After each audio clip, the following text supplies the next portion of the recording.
नमस्कार, स्वागत है आप सभी का इंटरव्यू की श्रृंखला में। आज और एक बहुत ही विशेष इंटरव्यू हम करने जा रहे हैं। हमारे साथ हैं श्री राजेश कुमार जी।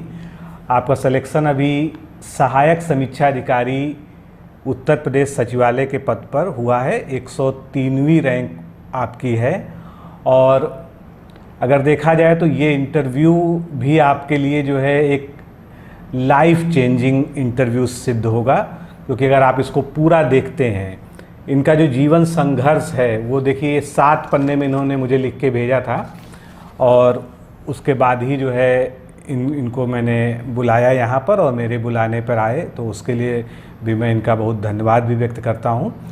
तो अगर आप इस इंटरव्यू को शुरू से आखिरी तक देखते हैं तो आपको एक चीज़ पता चल जाएगी कि आप ये अगर ये सोचते हैं कि मेरे जीवन में ही सबसे ज़्यादा समस्याएं हैं और मुझसे ज़्यादा परेशान व्यक्ति दुनिया में कोई नहीं है और मैं बड़ी मुश्किल से तैयारी कर पा रहा हूँ, तो आपका आज ये भ्रम जो है इस इंटरव्यू को देखने के बाद निश्चित रूप से टूट जाएगा। तो इस इंटरव्यू को पूरा देखिएगा और एक तरह से ये पूरी ऑटोबायोग्राफी है एक ऐसे व्यक्ति की जिसने जीवन में सबसे कठिनतम संघर्ष किया है। उसमें जो है कुछ छोटी मोटी पॉइंट्स मैं आपको बता दूं, फिर अभी राजेश जी अपने आप ही सारी अपनी बात बताएंगे। इन्होंने गांव-गांव जाकर साइकिल से आइसक्रीम बेची है, इन्होंने कबाड़ का काम किया है, इन्होंने फेरी लगाई है, इसके अलावा भी इन्होंने बहुत छोटे मोटे काम किए हैं। मतलब एक जो है जो सबसे ज़बरदस्त संघर्ष किसी के जीवन में हो सकता है और उसके बाद जो है एक बेहतरीन सफलता प्राप्त की जा सकती है, वो आप राजेश जी से जो है इनके व्यक्तित्व से जो है समझ पाएंगे। तो राजेश कुमार जी, आपका बहुत बहुत स्वागत है और बहुत बहुत बधाई हो आपके इस चयन के लिए। सर आपको भी। तो मैं चाहता हूँ जो है कि आप ये बताएं कि ये सफलता आपके जीवन में क्या मायने रखती है। यह सफलता सर हमारे जीवन में यही मायने रखती है कि मेरी सफलता से हर कोई जो है मतलब मेरी जो कंडीशन रही है उससे सब लोग प्रेरित होकर ये सोच सकें कि हम भी सफलता प्राप्त कर सकते हैं। नहीं, निश्चित रूप से आपका यहाँ आने का मकसद भी यही है और आप बिल्कुल निसंकोच होकर जो है बात करिए, कोई भी जो है वो नहीं है।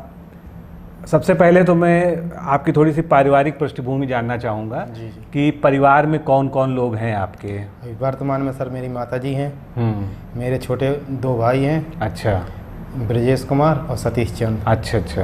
ब्रजेश कुमार ने 2014 में सिविल इंजीनियरिंग की थी। ओके। तो वो ग्रेटर नोएडा में है। अच्छा। और जो मेरा छोटा भाई है वो BSL लैब में कंप्यूटर ऑपरेटर है वर्तमान। अच्छा अच्छा। और इसके अलावा उसके जो खाली टाइम बचता है तो उसको मैंने घर में एक दुकान खुलवा दी है यस इंटरनेट कैफ़े से। अच्छा। जो ऑनलाइन फॉर्म वगैरह भरने के लिए। अच्छा अच्छा। और मेरी 2 बहनें हैं, एक का अंजू अनुरागी नाम है। अच्छा। एक का सपना अनुरागी है। हाँ। अंजू अनुरागी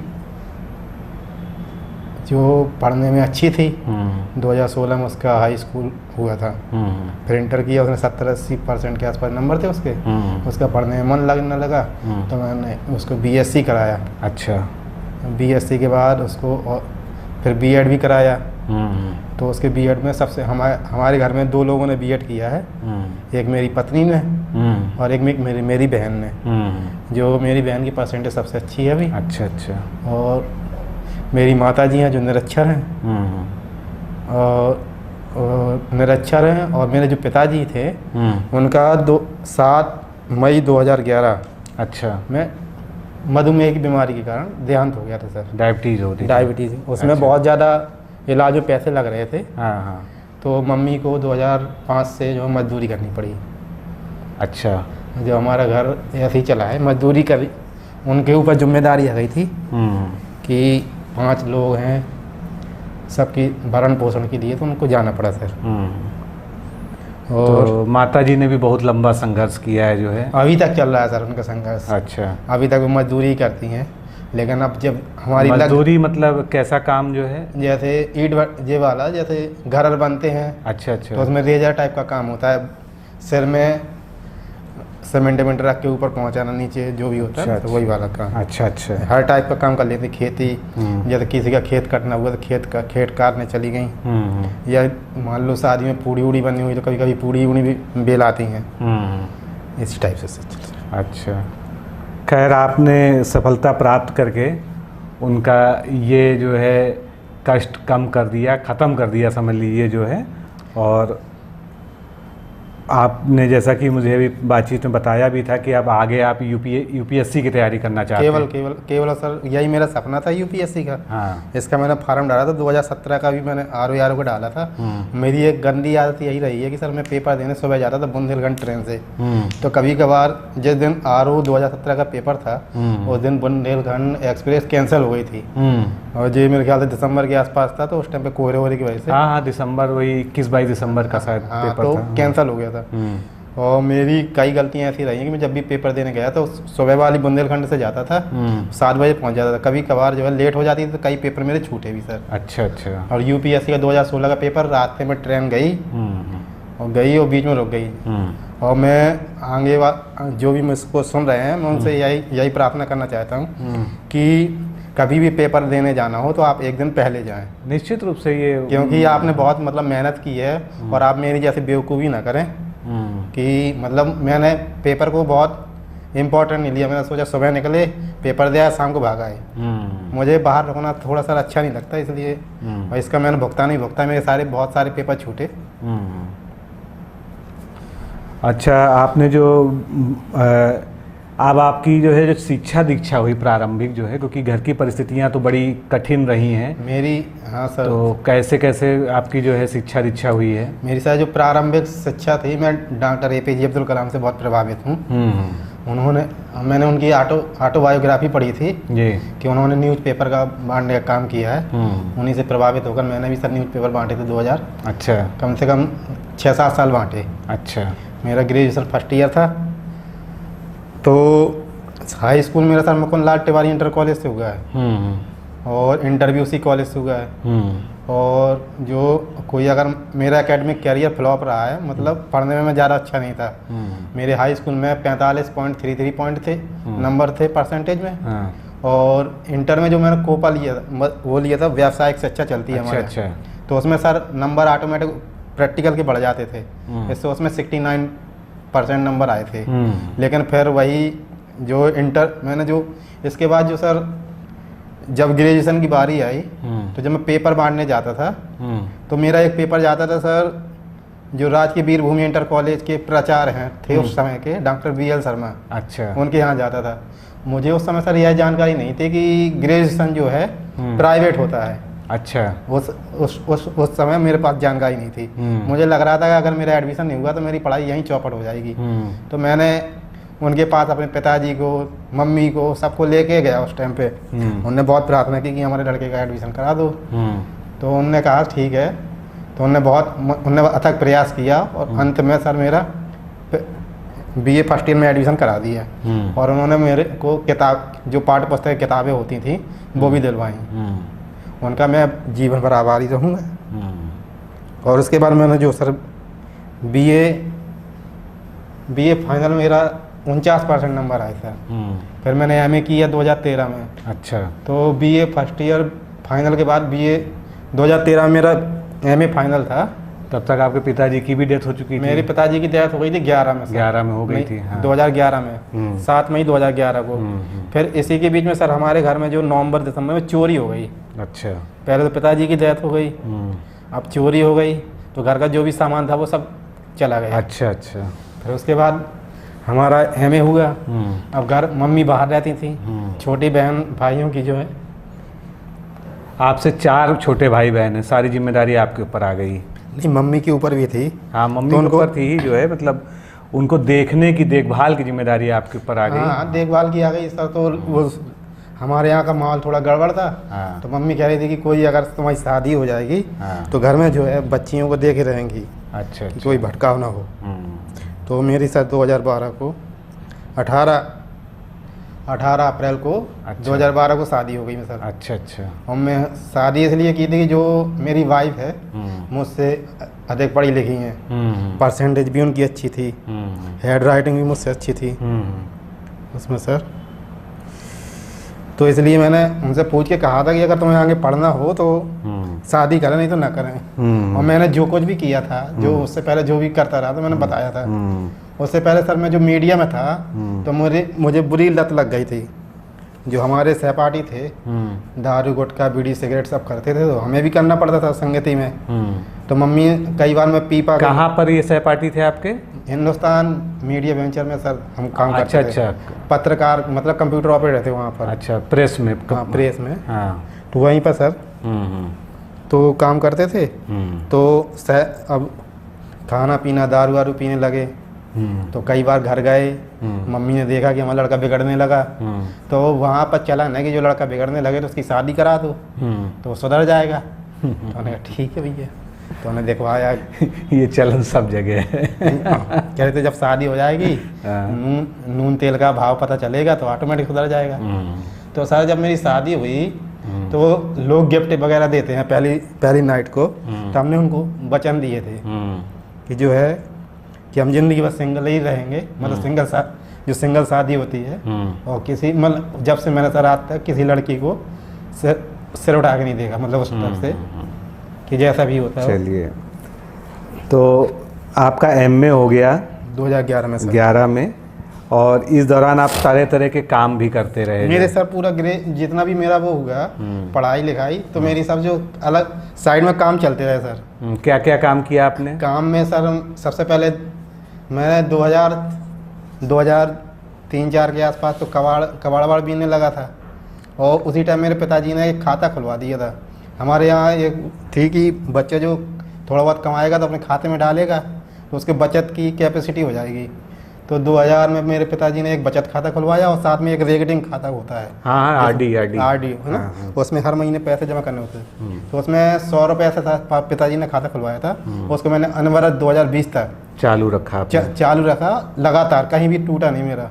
100 से लेकर मैंने 6000 तक की आरडी पूरी कंप्लीट की और कभी कोई दिक्कत नहीं हुई। सबकी पढ़ाई भी जो हुई और उसी में सर 2000। कबाड़ बीनने का क्या मतलब था, जो है कैसे क्या? सर हमारे यहाँ का माहौल गड़बड़ है। हाँ। तो सर सब दोस्त हो गए, घर में कोई रहता नहीं था, सब लोग चले गए साथ में। नहीं चलो भाई बीन लें, कुछ हो जाएगा, पैसे ऐसे मिल जाएंगे, खा लेंगे पी लेंगे। अच्छा। तो इस बहाने से तो चले गए। तो बीने तो काफ़ी मिल जाते थे पैसे, खर्चा कर मारते थे। फिर इसके बाद सर शादियों में एक शादी में गए हम, तो वहाँ जो रॉड पकड़ने वाले होते हैं सर, वो जो रोड लाइट उठाते हैं? नहीं, रोड लाइट नहीं, पहले रॉड पकड़ते थे। अच्छा, रॉड पकड़ने। रॉड पकड़ने, तो वहाँ पर शादी में गए, वहाँ पर रॉड पकड़ने वाले लड़के नहीं थे। तो उन्होंने हम ही लोगों से रॉड पकड़ने के लिए और 10-10 रुपये दिए। अच्छा। हम बड़े खुश हुए सर। उस टाइम पे 2002 की बात है। तो हम बड़े खुश हुए, 10 रुपये मिले और रॉड भी पकड़ी, बारात भी हो गई, खाने पीने को भी हो गया। और तो इसी तरह से हमने काफ़ी रॉड लाइट पकड़ी। फिर इसके बाद आया सर इसके बाद जो हमने 2006 से लेके 8 तक के आसपास जो इसमें लिखा है, तो उसमें सर हमने डिस्को लाइट होती है रखने के लिए, जो सिर में रखनी होती है, कंधे में रखनी होती है। अरे वो तो बहुत भारी होती है। भारी होती है खूब। हाँ भारी होती है। वो 30 किलो 25-30 किलो के आसपास वजन रहता है। हाँ। उसको लगातार 3-4 घंटे रखना सर, कंधे में फफोले पड़ जाते थे इतना। हाँ।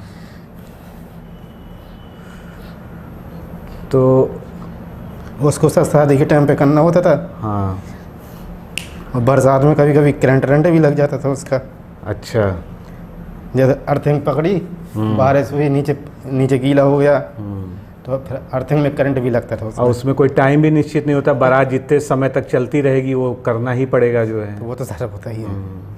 वो तो बारात इसलिए आदमी करता है कि मज़े से हो जाए हर चीज़। और एक बारात कम से कम 2-3 घंटे लेती है सर, इससे कम लेती नहीं है।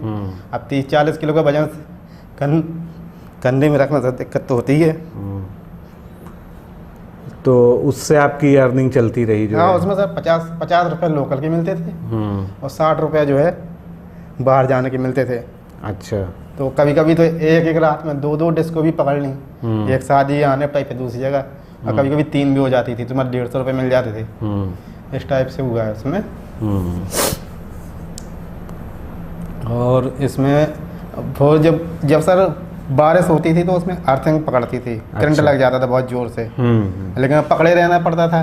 कभी कभी घोड़े की लात लग जाता, अब रात हैं लोग। नहीं, वो तो हम सब लोग को अनुभव है कि जो उसमें है, सर ये एक बहुत ही कठिनतम काम है, मतलब उसमें और शादी में जो डांस करते हैं सब दारू वारू पी के करते हैं सर।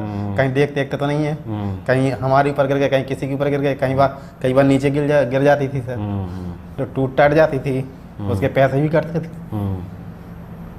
फिर इसके बाद सर हमने फिर 2006 के आसपास हमने न्यूज़पेपर बांटने का काम किया। न्यूज़पेपर में तो देखिए बारिश होती है, सर्दी गर्मी वर्षा, उसमें छुट्टी मिलती नहीं सर कभी। मुझे तो पता नहीं क्यों लगता है कि सबसे टफेस्ट काम न्यूज़पेपर बांटने का ही है, क्योंकि मौसम चाहे कोई भी हो, ठंडी हो, गर्मी हो, बरसात, किसी की डेथ हो जाए, हाँ, आपको न्यूज़पेपर बांटना जाना पड़ेगा। मैंने 2011 तक न्यूज़पेपर बांटे सर। अच्छा। मेरे पास 2 लाइन थी, एक मैं अपनी भाई को दिए थे, एक मैं खुद। अच्छा। 2 लाइन की मतलब उसमें एक पेपर में 50 पैसे बचते थे सर। हम 300 पेपर बांटते थे, तो उसका सर 50-150 रुपये के आसपास बच जाते थे पर डे। लेकिन उसमें भी कई प्रकार के प्राणी निकलते थे, कई तो टाइम से पैसे दे देते थे, और कई ऐसे होते थे कि लटकाते थे महीनों, 4 चक्कर लगा उनके यहाँ जाने के लिए। और तो ये पेपर बांटने का काम साइकिल से आप करते होंगे? जितना भी काम सर जितना भी हमने काम किया सब साइकिल ही से किया। जो पेटी बांटने वाला, पेटी में आइसक्रीम बांटने वाला, पहले सुबह गए तो पहले सुबह हमने पेपर बांटे, फिर उसके बाद जब जैसे मई जून की छुट्टी हो जाती थी स्कूलों की, तो फिर हमने आइसक्रीम बांटनी थी। आइसक्रीम में पेटी ले ली थी, एक पेटी में पेटी लेके गए तो आइसक्रीम भराई, फिर गांव बांटे। उसमें भी जो है उस टाइम पे गल्ला में दे दिए करते थे, एक कटोरी होती थी उसमें बराबर जैसे दे दिए, तो उसको आइसक्रीम 2 प्रकार की होती थी, एक 1 रुपये वाली, एक की 2 रुपये वाली, तो दे देते थे। उसमें जो एक कटोरी जो दे देते उसको गल्ले के बराबर दे देते। तो गांव जाने में सर यही हो जाता था कि गल्ला, चना, मटर यही सब मिल जाता था, तो इसको सर हमें जो है खाने के लिए खरीदना नहीं पड़ता था, इतना हो जाता था। लेकिन कभी कभार ऐसा भी होता था सर, जैसे किसी ने आइसक्रीम ले ली, कई लोगों ने ले ली, और फिर जो है ये लोग जो है पैसे नहीं देते थे, सब भाग जाते थे, और कई लोग तो डांट डपट के भगा देते थे। और सबसे बड़ी दिक्कत होती थी सर, जैसे मान लो आप जा रहे, साइकिल पंचर हो जाए, अब पंचर हो जाए तो उसको सर जहाँ तक पंचर की दुकान नहीं है वहाँ तक लेके जाओ, फिर ढड़काते हुए, तो उसमें भी दिक्कत आती है सर। और अगर हम सुबह 10-11 बजे निकलते थे, रात को 8 भी बज जाते थे, 9 भी बज जाते थे, मान लो साइकिल पंचर हो जाए तो कभी कभी ढड़का के भी लाए तो 11 भी बज गए रात के। यही। फिर इसके बाद 1 साल हमने सर लोकल में, जो हमारे यहाँ मंगल सिंह की फैक्ट्री थी, बर्फ़ फैक्ट्री, उनके ठिलिया चलती थी, वो ठिलिया भी चलाई हमने। अच्छा। वो उसमें कुछ परसेंटेज मिलता था कि इतनी बेचोगे तो 20 रुपये तुम्हारे, 100 आइसक्रीम बेचो 20 रुपये तुम्हारे, दिन भर में 400-500 बिक गई तो 100-150 रुपये मिल जाते थे। और इसमें सर एक ट्रेजेडी हो गई थी हमारे साथ, जब हम एक बार आइसक्रीम बेचने जा रहे थे, 2006 का चुनाव था, जब लोकसभा का हो चाहे राज्यसभा का, उसमें सर हम एक गलत साइड से निकले, बोलेरो ने एकदम से गाड़ी खोली और मेरी साइकिल उसी से टकरा गई, सीधे बगल में नाला था, और नाले में मैं घुस गया सिर के बल, और मेरी पेटी में भी पानी नहीं भर गया था, उसमें काफ़ी नुकसान हो गया होगा, चोट भी लगी होगी? काफ़ी चोट आई थी सर, लेकिन हमारे अंदर सर एक हुआ कि फिर हमने उसको साफ किया, फिर आइसक्रीम भरवाई और बेचने भी गए। ऐसा नहीं है चोट लग गई तो कुछ हो गया हो। इसी प्रकार से 2018 में सर हमारा एम ए समाजशास्त्र में किया था हमने, वाइवा था। अच्छा। तो हमें सर नई बाइक ली थी हमने। जब बाइक ली तो बाइक मैंने सर, मेरी गलती है, मैंने अच्छे से चलानी नहीं सीखी थी, और हाईवे में ले गया और तेज़ रफ्तार थी, हेलमेट भी नहीं लगाए थे। बीच में हमारे यहाँ जो कबरई वाला रोड है, बहुत ट्रैक चलते हैं उसमें। अच्छा। बीच में सर गड्ढा पड़ा, तेज थी, और बांधा जाना था वाइवा देने, जवाहरलाल नेहरू, वहाँ पर स्नातकोत्तर महाविद्यालय है, वहाँ जाना था। तो गए तो सर एक गड्ढा पड़ा, तो खटाक से गिरी और खटाक से हम रोड में आ गए, और कुछ देर तो हम बेहोश रहे, और जब हम नज़र खुली तो हम अपने आप को ट्रक के नीचे पाए। अच्छा। जो नई गाड़ी थी उसके ऊपर ट्रक उसमें चढ़ गया था। ओहो। तो किस्मत इतनी अच्छी थी कि हम बच गए। जैसे उस दिन हाथ में पैर में चोट आई और मेरा पैंट भी फट गया था, शर्ट भी फट गई थी, लेकिन एक चिंता थी कि वाइवा ना छूट जाए कहीं। वाइवा छूट गया तो फिर मुझे फिर झांसी जाना पड़ेगा। आगे की मुझे बड़ी भी दिक्कत होती थी। मुझे उस टाइम ये भी नहीं पता लगा कितनी चोट लगी है। मैं टूटी गाड़ी लेके वहाँ बांधा गया, वहाँ वाइवा दिया और वाइवा दे के लौट के आया। हालांकि उसमें परसेंटेज मेरे कुछ अच्छे नहीं थे, 44-45% नंबर थे या 40% जो भी हों, क्योंकि काम के साथ पढ़ाई नहीं हो पा रही थी सर। वो तो एक कर लिया था कि समाज शास्त्र कर लो, कोई जगह मतलब जगह निकलेगी तो वहाँ पर उसका फ़ायदा मिल जाएगा, लेकिन वो हुआ ऐसा कि उसमें फ़ायदा ही नहीं हुआ।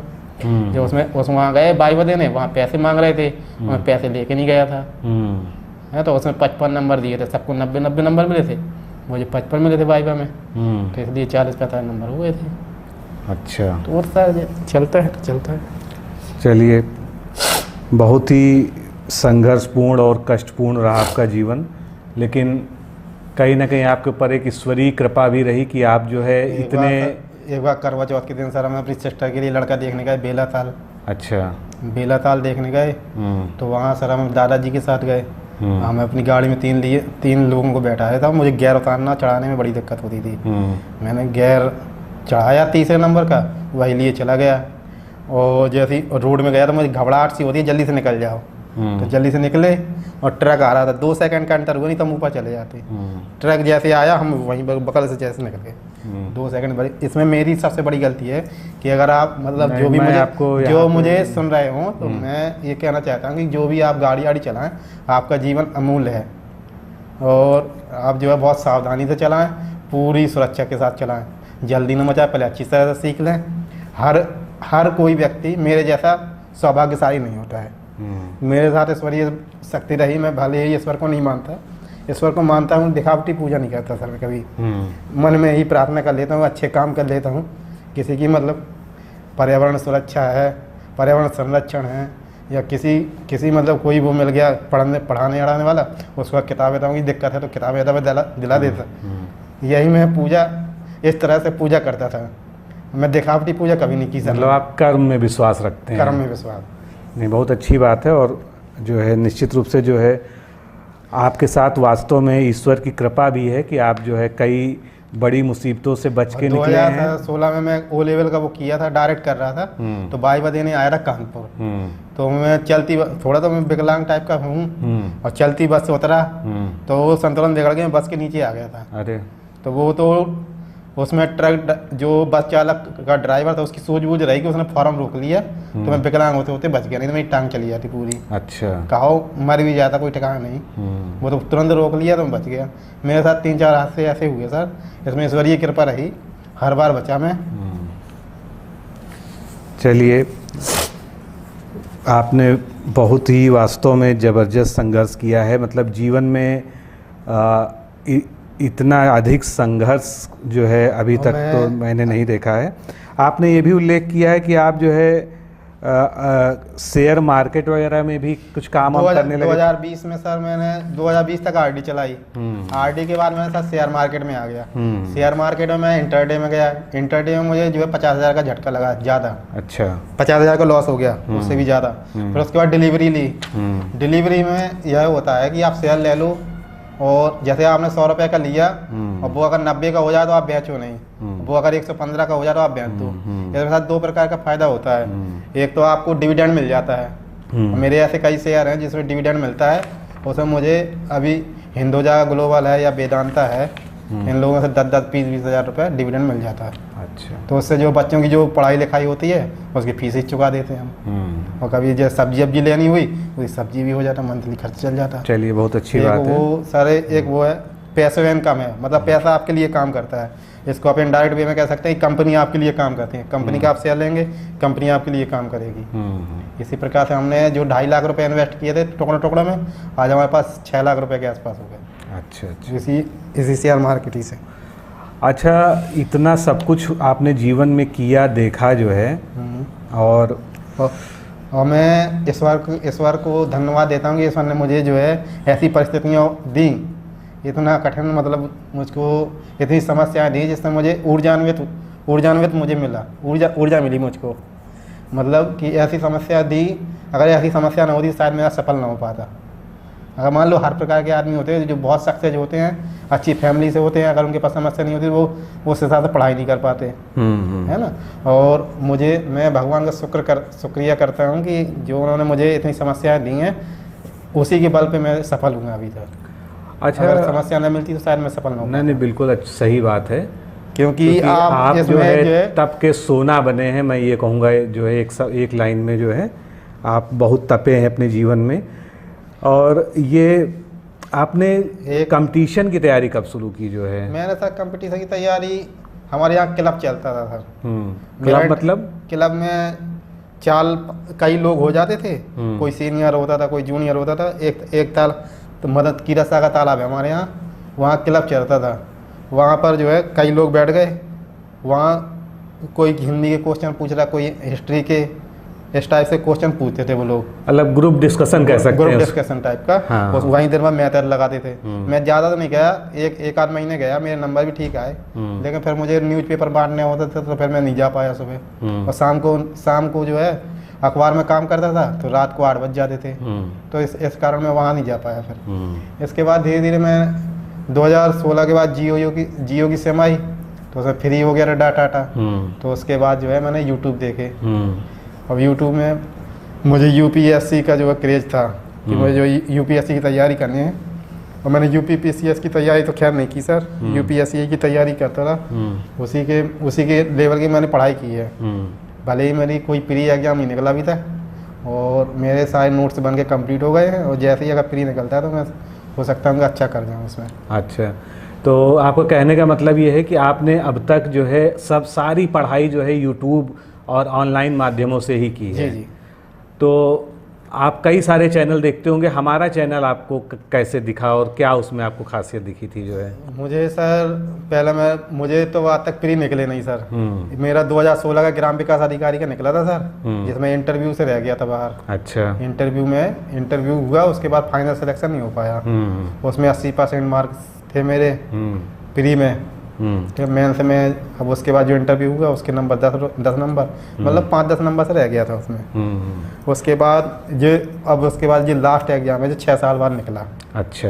ये 2016 के बाद 22 आ गई। और पढ़ाई तो मैंने बहुत की, लेकिन नियमित पढ़ाई नहीं हो पाती थी सर।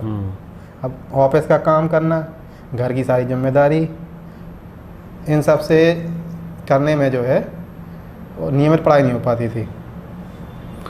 तो जैसे आपने कुछ किताबें भी पढ़ी हैं या सीधे सीधे आप केवल यूट्यूब पर ही सब कुछ देखते थे जो है? नहीं, मैंने किताबें सर ली, और मैंने गलती भी की। किताबें जब भी लें आप, पहले एक किताब लें, जब वो कंप्लीट हो जाए फिर उसके बाद दूसरी लें, जब वो कंप्लीट हो जाए फिर तीसरी लें। कौन कौन सी किताबें आपने ली जो है? मैंने सर घटना चक्र की सारी ले ली थी। अच्छा। जो पूर्वावलोकन आते हैं। हाँ। और मैं अपनी गलती बताऊँ, मैंने पूर्वावलोकन पूरी पढ़ भी नहीं पाया। ले ली जोश में ले ली। 8 किताबें होती हैं जहाँ तक। और यूपीएससी की मेरे पास सारी किताबें आ गई। अच्छा। और अमेजोन वगैरह से मंगाई, रखी हैं, लेकिन पढ़ अभी तक नहीं पाया पूरी। नोट से मैंने बनाए। एक यूट्यूब में धर्मेंद्र जाखड़ का चैनल चलता है, वो 4 बार IAS प्री क्वालिफाई कर पाए, और 3 बार जो है मेंस। लेकिन उनकी चैनल चलता है, उन्हीं का मैंने देख के जो नोट्स बनाए थे सर। और जैसे इसका मेरा प्री निकला तो मेंस, और इसका मुझे 4-5 दिन बाद RO का जो है रिजल्ट आया मैसेज में। मुझे तो मालूम ही नहीं था कि मेंस भी हो गया। जब मैसेज आया, ये नहीं पता था आपको कि मेंस होता है इसमें? मेंस था। अच्छा। लेकिन क्वालिफाई करने का नहीं था ना, कि प्री में क्वालिफाई कर जाना। अच्छा, हाँ, क्वालिफाई कर जाएंगे, ये विश्वास नहीं। मुझे मालूम ही नहीं था। हाँ। अब सर कहाँ इतना मालूम होता कि सर कि क्वालिफाई कर पाएंगे नहीं कर पाएंगे। लाखों लोगों ने पेपर दिया था सर, उसमें से 3-4 हज़ार, ज़्यादा 5,000 निकले थे प्री के लिए। उसमें से जब निकल आया तो अब लगी कि अब मेंस के लिए कहाँ से तैयारी कर पाया। हमने सर्च किया तो मैं आपका भी चैनल मिला, एस कुमार सर का भी चैनल मिला, और एक सचिवालय में श्रीमती सीमा गुप्ता करके हैं, सीमा गुप्ता जी हैं, और कई सारे चैनल हैं। राघवेंद्र प्रताप हैं, वो 2016 के टॉपर हैं। एक दिनेश प्रताप सिंह हैं, DP एडू के, जिससे मतलब जो और सिविल सर्विस वाले हैं। तो इन सब के मैंने यूट्यूब में कहे हैं तो हम खिचड़ी वाले स्टूडेंट रहे हैं। हमने सबका सब कुछ लिया है, और जो मुझे समझ में आया सर फिर मैंने उसके हिसाब से किया है। मतलब आपने जो है मैक्सिमम पढ़ाई ऑनलाइन ही की? ऑनलाइन। हमारे यहाँ सर ये होता था कि जैसे ऑफिस में चले गए, सब काम निपटा लिया। अच्छा, ऑफिस आप जो बोल रहे हैं, अभी आप क्या काम करते हैं? अभी हम सर कंप्यूटर ऑपरेटर हैं। अच्छा। श्रीमान मुख्य चिकित्सा अधिकारी के अधीन हाँ। हमारे यहाँ सीमेडी स्टोर होता है, जहाँ से दवा ववा चलती है सर। हाँ। वहाँ से ऑर्डर बनाए जाते हैं। अच्छा, तो ये संविदा का पद होगा? संविदा का पद है सर मेरा। अच्छा। 2010 शादी के 1 साल बाद 2013 में मेरी 30 मार्च 2013 को सर ज्वाइनिंग हुई थी। अच्छा, तब से लगातार आप ये काम कर रहे हैं? मेरी एक आदत है सर, मैंने जो काम पकड़ा उसको तब तक नहीं छोड़ा जब तक नया काम नहीं मिला मुझे। अच्छा। पहले मीडिया में था सर। हाँ। उससे पहले सर अब मैं मीडिया में आने का क्या कारण है, इससे पहले सर मैं न्यूज़पेपर बांटता था। हमारे यहाँ कंप्यूटर होता नहीं था सर। हाँ। हैं 10 में सारी कंप्यूटर क्लास चलती तो वहाँ हिंदी सिखाई जाती थी। हमारे यहाँ कीबोर्ड भी नहीं होता सर। कीबोर्ड के लिए सर हमने कागज़ में कीबोर्ड बनाया। अच्छा। और उसमें सर 10 मिनट रोज टाइप करते थे। इतना टाइप करते थे कि रोज 10 मिनट करने पे कागज में जो की बनी थी उसमें हाँ। छेद हो जाते थे। अरे वाह, फिर दोबारा आप तो आविष्कारक भी हैं। तो परिस्थितियों ने आपसे बड़े जबरदस्त आविष्कार करा दिए जो है। जैसे ही कहा भी गया है कि विज्ञान में जो है हाँ। आवश्यकता ही आविष्कार की जननी है। हाँ। तो वैसे ये सब समस्या ही समाधान की जननी है सर। हाँ। तो बना कई पेज पटे वो मेरे पास रखे भी होंगे सर। अच्छा। मैं पुरानी चीज़ को संभाल के बहुत रखता हूँ। आप शायद बयान दिए हो तो अलग चीज़ नहीं रखे रहते। मैंने उनको जितने पढ़ते गए रखते गए। फिर 100 रुपये का मैंने एक कीबोर्ड लिया सर, पुराना फट। अच्छा। फिर उससे मैंने टाइप करना चालू किया। और उसमें कीबोर्ड दबने लगे। और उस कागज़ में थोड़ी सर की दबते थे, उसमें की दबने लगे। तो अब सर मैं जब अखबार हमारा एक ज़्यादा था मानवाधिकार उपभोक्ता फोरम में। अच्छा। वहाँ पर सर हिंदी टाइपिस्ट की जगह निकली। अच्छा। वहाँ पर जो हिंदी टाइपिस्ट था वो वहाँ नहीं था, मतलब उनको हिंदी टाइप कराने वाली उस टाइम पे सर होते नहीं थे हिंदी टाइप करने वाले ज़्यादा। मुझे थोड़ी बहुत तो आती थी सर। अब उन्होंने बैठा लिया तो वहाँ मैंने सर 1 साल निःशुल्क काम किया। और धीरे धीरे टाइपिंग की स्पीड भी बढ़ गई मेरी वहाँ, और शुद्धता भी आ गई। तो टाइपिंग आप इसी तरह से सीखे? इसी तरह से सर टाइपिंग सीखी। फिर इसके बाद हिंदुस्तान अखबार में श्री हरिश्चंद्र पोद्दार थे, ब्यूरो चीफ। वहाँ पर जगह निकली, वहाँ पर कंप्यूटर ऑपरेटर की जगह थी सर। वहाँ का जो कंप्यूटर ऑपरेटर था काम करने कहीं चला गया था, जगह निकली। हम अखबार बांटते थे उनको, और अखबार वालों को पता था कि ये वहाँ काम करता है, इसको आती है हिंदी टाइपिंग। तो हम गए वहाँ, तो उन्होंने बताया कि ठीक है भाई तो हमारे यहाँ कर लो। तो सर हमें 1500 रुपये पहली सैलरी मिली थी। अच्छा। हम बड़े खुश हुए थे। कौन से साल था वो? 2009 के आसपास। अच्छा। 9, 10, 11 के आसपास। फिर उसी के बाद उसी में सर हम फिर कानपुर से हो गए डायरेक्ट। हमारा कागज आ गया तो उसमें सर हमारी हो गया 2800 सैलरी। और TDS वगैरह भी कटने लगा उसमें, मतलब उन्हीं की तरफ से, कोई कंपनी वालों की तरफ से। फिर इसी के बाद सर हम जो जगह निकलने लगी कंप्यूटर ऑपरेटर की संविदा में, तो वहाँ फार्म डालने लगे। सबसे पहले हमने CDO विभाग में डाला था, जो मुख्य विकास अधिकारी होते हैं, वहाँ नहीं हुआ। फिर हमने यहाँ पर जगह निकली थी स्वास्थ्य विभाग में, मुख्य चिकित्सा अधिकारी, जो वर्तमान में आप नौकरी कर रहे हैं। तो उसमें सर एक जगह निकली, तो वहाँ मैंने डाला टाइपिंग में। तो जैसे पास हो गया, सब कुछ हो गया, तो उसमें जो भी हुआ हो उसमें मेरा सर सिलेक्शन नहीं हुआ, तो मैंने सर RTI डाल दी थी। फिर उसके बाद उस टाइम पे डॉक्टर काजल DM थी। फिर उसके बाद सर कुछ 2-3 महीने बाद फिर से जगह निकली।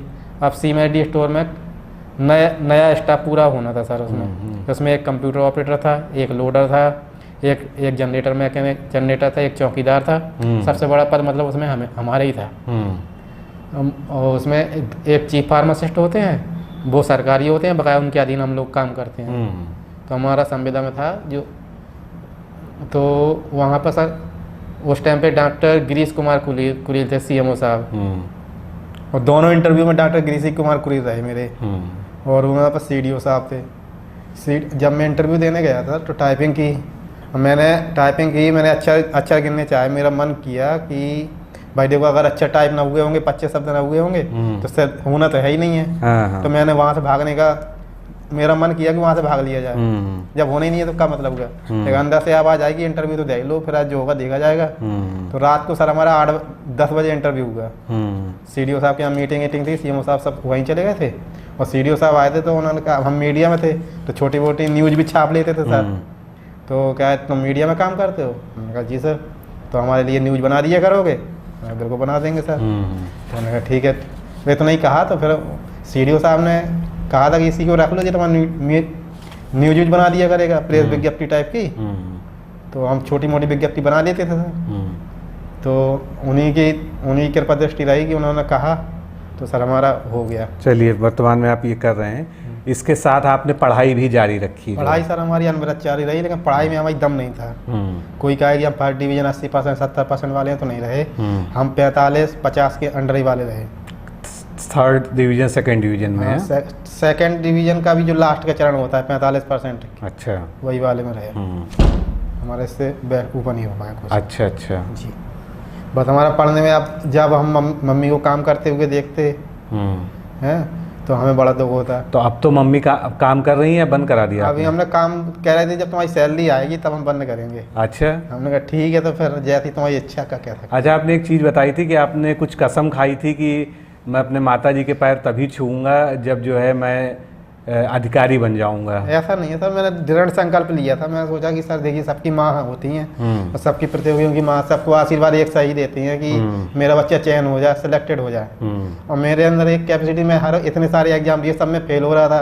इसका मतलब मैं अपनी माताजी का जो आशीर्वाद था उसका भी सम्मान नहीं रख पा रहा था। अच्छा, मतलब ये आपकी भावना ये थी कि उनका आशीर्वाद विफल हो रहा है। तो फिर मैंने सोचा सर ठीक है, अब मैं दृढ़ संकल्प लेता हूँ, तभी मैं माता जी के पैर छूऊंगा जब कहीं ना कहीं चयन हो जाए, किसी भी पोस्ट में हो जाए, तब तो सफल होगा। नहीं तो क्या मतलब होगा। आप भगवान के यहाँ जाओ, वहाँ प्रार्थना करो कि अगर मेरा यहाँ सिलेक्शन हो जाए तो मैं इतने किलो लड्डू चढ़ा दूंगा, जेब चढ़ा दूंगा। मेरा इसमें सर बिल्कुल विश्वास नहीं है। मेरा विश्वास है, मैं गौतम बुद्ध को मानता हूँ सर। नहीं, बहुत अच्छा है। अपोदीप बाबा उनकी एक युक्ति है, और दूसरा सर ये मध्यस्थता का मार्ग। मेरा एक रहा है कि मध्यस्थता का मैं कायम रहता हूँ, ना इस तरफ ज़्यादा झुकता ना उस तरफ, न्यूट्रल रहने की कोशिश करता सर। मेरी यही कहानी है, दो अतियों के बीच में मध्य मार्गी। अब कहीं अगर एक तरफ होगा तो पक्षपात हो जाता ना सर, वो नहीं होने दिया। अब मेरे यहाँ सब लोगों ने मना किया कि बीवी को क्यों पढ़ा रहे हो, पढ़ाने से क्या होगा। तो मैंने कहा ऐसा है, देखो अपने पैर कम से कम खड़ी तो हो जाएगी। मेरी ज़िंदगी का कोई भरोसा थोड़ी है।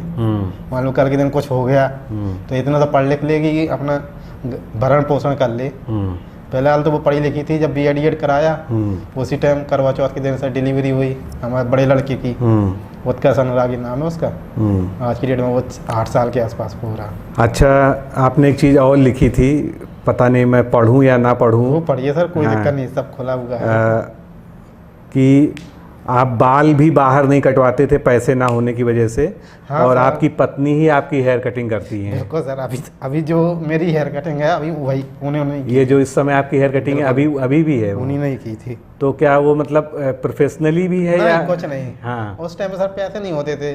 अब देखिए भैया को ज़्यादा, उस टाइम में बड़ा भैया, हमारा जो छोटा भैया था वो गलगोटिया से कर रहा था प्राइवेट, उसको 4000 रुपये हर महीने देने होते थे। उस टाइम पे हमारी सैलरी थी 2,500 रुपये के आसपास। तो जो मेरा छोटा भाई है सतीश चंद, वो उस टाइम पे नवीन स्टूडियो में काम करता था। तो हम दोनों मिलके 2000 वो 2000 हम मिलकर उसको 4000 देते थे। उसके बाद घर भी चलाना था, 700-800 रुपये बचे। जब मम्मी काम करे तो मम्मी घर चलाती थी, हम लोग जो है भैया की पढ़ाई। उसने कहा था कि अब तुम्हारी शादी हो गई, ऐसा ना हो गया हमारी पढ़ाई रुकवा दो। तो हमने कहा तो देखो पढ़ाई नहीं रुकेगी, तो वह कंप्लीट करवाएंगे जैसे भी होगा। तो वही है सर, 2014 में उसका कंप्लीट हो गया था। और फिर हमारी सिस्टर भी पढ़ रही थी, दोनों बीवी को भी पढ़ा रहे थे साथ में। जब बीवी हमारी B.Ed कर रही थी तो हम सर उसको साइकिल से छोड़ने जाते थे B.Ed कॉलेज। धैर्य रखिए। अब आपका जो संघर्ष था जीवन का जो है वो आपने उसमें विराम लगा दिया है। और मैं जो लोग आपको देख रहे हैं और मैं स्वयं भी जो है आपसे बहुत ज़्यादा प्रभावित हूँ कि आपने एक लाइन इसमें लिखी है, कोई भी लक्ष्य मनुष्य के साहस से बड़ा नहीं है, हारा वही जो लड़ा नहीं है। तो आप वास्तव में लड़े हैं, ज़बरदस्त लड़े हैं। और आपका जीवन जो है ये सिद्ध करता है कि अगर हम ऐसा सोचते हैं कि सारी परेशानियां हमारी ज़िंदगी में हैं, तो आप निश्चित रूप से एक बार जो है राजेश जी को याद करिएगा। कभी भी जीवन में अगर आपको लगता है कि मेरे ऊपर बहुत सारी विपत्ति आ गई है और अब मैं कुछ नहीं कर पा रहा हूँ और कैसे करेंगे, क्या करेंगे, या भगवान ने आप ही के साथ बहुत अन्याय किया है, तो ये सब बातें आपको जो है बेमानी लगेंगी जब आप राजेश जी के इस इंटरव्यू को जो आप देख रहे हैं एक बार अच्छे से समझ पाए होंगे। ये इंटरव्यू कराने का कोई मकसद नहीं है, आपको इनसे कुछ किताबें नहीं बतानी है कि इन्होंने क्या किताबें पढ़ी हैं या क्या स्ट्रेटजी अपनाई है। ये इंटरव्यू केवल और केवल जीवन के विषय में है कि जीवन कितना संघर्षपूर्ण हो सकता है और एक मनुष्य में, एक इंसान में कितना अदम्य साहस हो सकता है।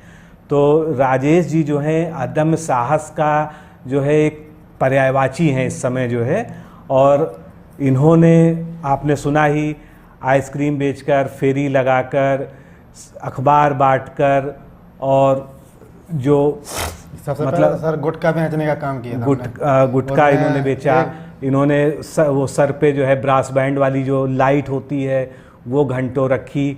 तो मतलब इससे ज़्यादा कठिनतम संघर्ष हम इसको क्या कह सकते हैं। और उसके बाद आज ये इस स्थिति में है कि ये सचिवालय में सहायक समीक्षा अधिकारी के पद पर बैठेंगे, उस सचिवालय में जहां IAS, PCS, जनप्रतिनिधि, मुख्यमंत्री और दुनिया के तमाम ब्यूरोक्रेट्स जो है आते हैं अपने अपने अलग अलग तरह के संघर्ष में, लेकिन वहाँ इनका संघर्ष जो एक अलग तरीके से चमकेगा। तो निश्चित रूप से जो है मैं इनको सैल्यूट करता हूँ, सलाम करता हूँ यहाँ पर जो है, और अदम्य साहस है आप में। हमने सर जो शिक्षा दीक्षा जिसकी भी कराई उसकी योग्यता के हिसाब से कराई, जिसमें पढ़ने का सार था तो उनको पूरी पढ़ाई कराई जिस लेवल की थी उसी हिसाब से। जैसे मेरी छोटी सिस्टर अंजू अनुरागी तो पढ़ने में होशियार थी तो उसको BSc कराया। जो मेरी छोटी सिस्टर है सपना अनुरागी, वो थोड़ी पढ़ने में ऐसी थी, सबसे कमज़ोर, मतलब मुझसे तो होशियार है लेकिन वैसे कह रहे मुझसे होशियार है लेकिन कमज़ोर थी, तो उसको इस टाइम पे वो समाजशास्त्र से MA कर रही सर बांदा से। और जब सिस्टर का B.Ed हो गया उसने CTET निकाल ली सर, क्वालिफाई। मेरी वाइफ ने भी CTET निकाल ली और TET दोनों निकाल चुकी। अब लेकिन उन्होंने मन बनाया है कि अब जो है, मैंने भी कह दिया कि अब जब लखनऊ में रहना है तो कहाँ टीचिंग का करोगी। अब अलग अलग रहने में मज़ा नहीं आएगा सर। आज तक हुए सर हम कभी अलग नहीं रहे, 8-10 साल हो गए। 10वीं साल है सर जी हमारी पूरी कंप्लीट हो रही है। 18 अप्रैल को जो है 10 साल पूरे हो जाएंगे। तो जब इनका मैंने इनका पढ़ाई लिखाई इसलिए कराई थी कि शायद इनकी नौकरी लग जाए, तो फिर घर के दायित्वों से मुक्त होकर मैं सीधे जाके तैयारी करने लगूँ। सही कह रहे हैं, है ना सर। तो क्योंकि इनके पास काबिलियत थी, क्षमता थी, हेड राइटिंग थी जो इनके लिए बोनस था सर, और परसेंटेज भी अच्छी थी। और सबसे कम परसेंटेज अगर हम अपने पूरे परिवार में कहें तो मेरे ही परसेंटेज सबसे कम है सर मेरे पूरे परिवार में। अच्छा, और जो मैंने सर ऑटोबायोग्राफी की अपनी शुरुआत की है तो फेमस टैगलाइन है कि मंजिल मिल ही जाएगी, भटकते भटकते ही सही, गुमराह तो वो हैं जो घर से निकले ही नहीं। वाह वाह, शानदार।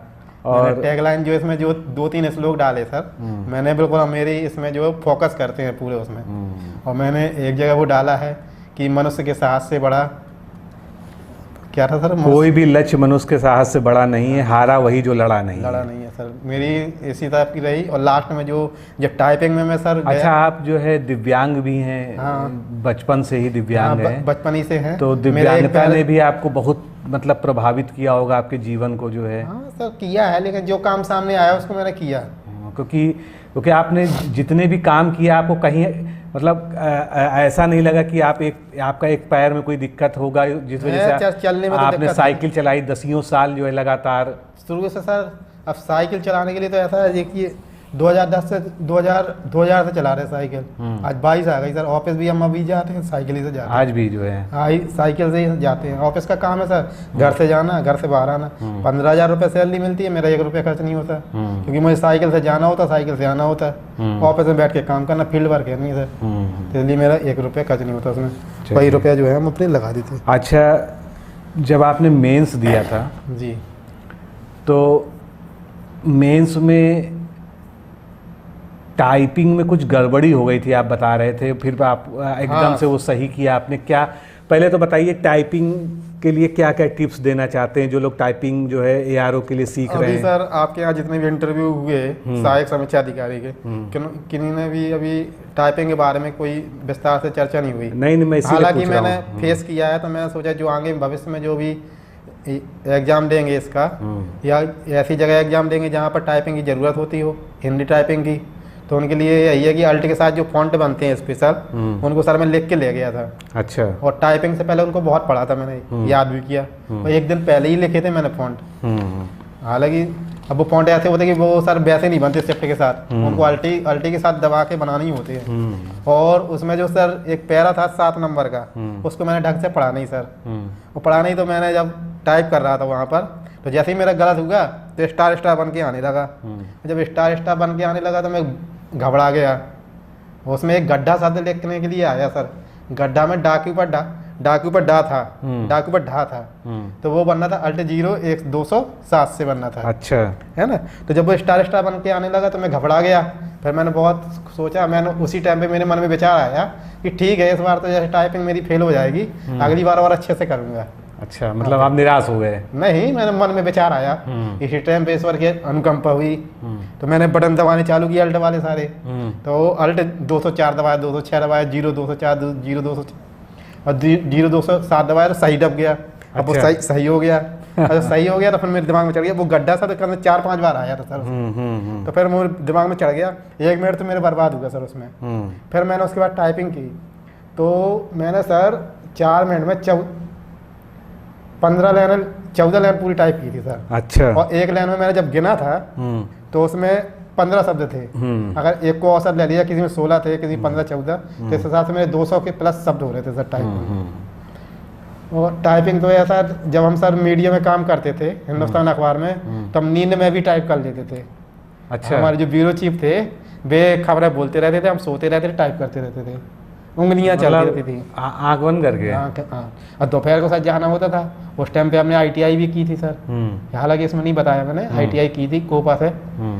अब सर ऐसा इतना लम्हम हो जाता था, सुबह BA भी करो, फिर ITI भी देखो, फिर ITI के बाद सीधे जाओ न्यूज़पेपर में खबर टाइप करो।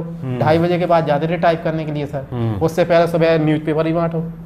कितना काम हो गया सर। और शाम को सर जब न्यूज़पेपर बांट रहे थे, तो एक हमारे वन विभाग में हमारे यहाँ पेपर जाता था, वहाँ पर रेंजर थे विमल जायसवाल सर। तो वहाँ पर उनके बच्चों को कंप्यूटर में मैंने क्लास पढ़ाई उनको, तो उन्होंने मुझे 1000 रुपये महीना देते थे, उनको 4-5 महीने पढ़ाए। और वहाँ मैंने कंप्यूटर की भी कोचिंग पढ़ाई सर, जब मेरे पास खाली टाइम होता था। उससे पहले मैंने जो है कईयों को होम ट्यूशन भी दिया। एक हमारे अशोक पाटकार थे, न्यूज़पेपर की एजेंसी थी, उनके बच्चों को भी पढ़ाया। और मेरे मित्र थे एक, और मेरा एक सहयोग करने की भावना रही मेरे साथ। मेरे मित्र थे प्रेमचंद रैकवार। उनके इंटर में सर मतलब फीस देने के लिए पैसे नहीं थे, वो निराश हो गया था, कह रहा था यार मुझे पढ़ाई छोड़नी है कि मेरे पास पैसे नहीं हैं। और हम लोग थोड़े सा गरीब टाइप के थे, तो मैंने कहा ठीक है यार, मेरे पास तो पैसे हैं, तुम पढ़ो, हम तुम्हारी फीस चुकाते हैं। तो मैंने उसकी फीस चुकाई, जब उसने पढ़ा। चलो, बहुत अच्छा किया आपने। M.Com किया। फिर उसने वही क्लब जाता था, तैयारी करने लगा। तो 2014 में उसका रेलवे में हो गया था सर। एक मेरी सहपाठी थी, जब मैं BA कर रहा था, तो इंग्लिश लिटरेचर था मेरा सर। तो हम ट्यूशन पढ़ने जाते थे संध्या चौरसिया के यहाँ। तो उनकी राइटिंग भी अच्छी थी। वो पूछती थी हम क्या करें आगे, तो हमने कहा शायद तो प्रतियोगी परीक्षा की तैयारी कर लो। उस टाइम पे एक पेपर आता था सर, 7 दिन का सार होता था उसमें। अच्छा। तो वो हम लेके उनको देते थे। हमने उनको बताया कि यहाँ कोचिंग होती है, कोचिंग भी कर लो। तो कोचिंग की, उनका भी भगवान की कृपा से जो है रेलवे में हो गया। और मैं एक छात्र को मैंने पढ़ाया, तो वो जितेंद्र अनुरागी, कक्षा 7 में उसको पढ़ाया था। तो उसको 45 नंबर पूरे आ गए थे गणित में। गुरु जी तुमने ऐसा पढ़ाया कि पूरे नंबर आए गणित में। अरे ठीक है यार, आपने बहुत लोगों का तो भला भी किया अपने जीवन में। वो इस टाइम पे पुलिस में है सर। अच्छा अच्छा, यूपी पुलिस में। अच्छा, जब आपका मेंस का रिजल्ट आया, तो उस समय आप क्या कर रहे थे, कैसे खबर मिली आपको कि जो है सिलेक्शन हो गया है? सर जब हम मेंस का रिजल्ट आया तो हम देखने गए, तो हमें मालूम ही नहीं था कि रिजल्ट आना भी है। हम तो भूल गए थे, हमें तो ये मालूम था कि देखो टाइपिंग में तो पास हो गए जैसे तैसे। अब मान लो लिखने में सर मेरा जो मेंस का पेपर था गड़बड़ हो गया था। अब मेंस में जैसे सारे मुहावरे, प्रशासनिक शब्दावली, तो सारे तो सही बनते नहीं थे। बने लेकिन सारे नहीं बने सर, कुछ तो गलत होते ही हैं। मेरा सोचना था 40 नंबर है, 40 नंबर के 40 ही नंबर सही हो जाए तो एक ये एडवांटेज हो जाएगा मेरे लिए। लेकिन हालांकि उसमें 25 क्वेश्चन ही सही हुए थे। मतलब 40 थे तो 25 जो आधे होते हैं उसके कितने, एक में 5 ही क्वेश्चन 6 होते हैं, एक में 6 दूनी 12 या 5, इसमें सिलेबस में लिखा है, उसमें लिखा हुआ था। क्या क्या चीज? प्रशासनिक शब्दावली आती है ना 5, 10 होते हैं, मतलब 5 लेकिन 2 नंबर के होते हैं ना सर। हाँ। तो उसमें अगर पूरी सही हो जाए तो 40 नंबर पूरे सही हो जाते हैं। हाँ, 20 नंबर वहाँ से आ जाएगा आपका, 40 नंबर टोटल हो और जाए। फिर मुहावरे हो जाएंगे, हो गए और कंप्यूटर ज्ञान हो गया। बिल्कुल बिल्कुल। तो जैसे ये 40 नंबर पूरे इसमें एक भी नंबर नहीं कटता सर। अगर आप इसको कर लें तो फिर अब जैसे मेरी हैंड राइटिंग भी सर थोड़ा ख़राब है, इतना ही है कि कोई मैं लिखूँ मैं तो मतलब कोई अच्छे पढ़ नहीं सकता अगर स्पीड में लिखी जाए।